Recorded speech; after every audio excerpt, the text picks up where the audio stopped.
بگیرین مبلغ اگر یک امام کار نکنین برتان میشه. خیر زنده باشی بچه. خدای پاک شما را کامیاب کن. دار مجلس دار خدای پاک شما را بچم کن.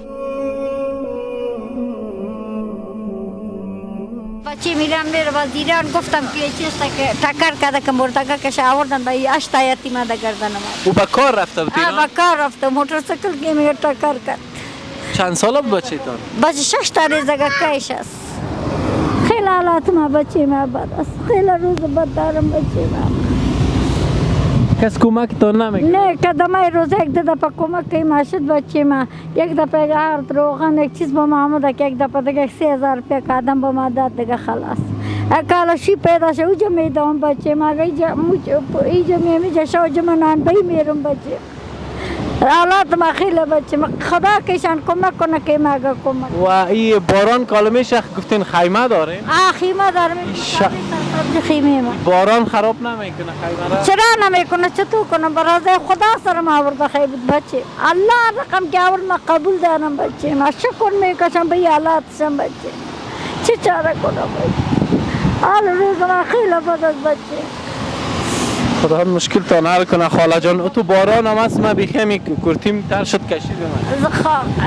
چه کنم دیگه سرما افته کنه کالم تشیده که سرما نامن به ما ماکم که جور کده که بچه آینی چپاره که به ما جور ترک نوسک مریض نشه. روز چند کار میکنی؟ روز 70 80 90 تی تشو که کنیم صدم بچیم کار میکنم میرم نان خوش میخرم برای زگا کام میریم بچه.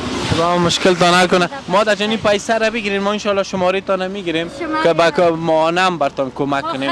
بگیرین مبلغ اگر یک امام کار نکنین برتان میشه. خیر زنده باشی بچه. خدای پاک شما را کامیاب کن. دار مجلس دار خدای پاک شما را بچم کن. نمره خاله رو میگیریم. دوستان عزیز ما کوشش میکنیم که خانواده را منتلی اسپانسر پیدا کنیم یعنی معانه کمکشان کنیم.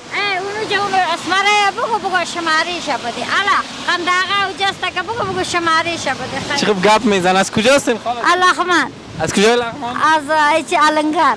علی نگار. اوه ماشاءالله. هستم بچه. خودم خوار دختر از علی شنگ هستم. پشه یاد داره؟ نه پشه بچه ما یاد ندارم. ما با ما که تو کمک که ما کنی الله که تو کمک. انشالله کمک تان میکنیم. مادر ما دوستا پای شماره را بیاره. باشه دارم چی از خداوند تعالی که شما کمک کنه. دیده حال روز که آمده پرسان ما را کرده خبر ما را گرفته.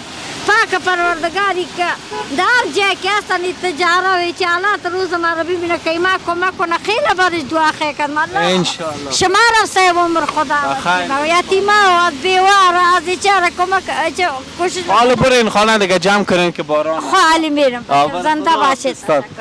سال این کار مشاهده میکنین. شما در کمال امانتداری رسالت خدا با افتخار انجام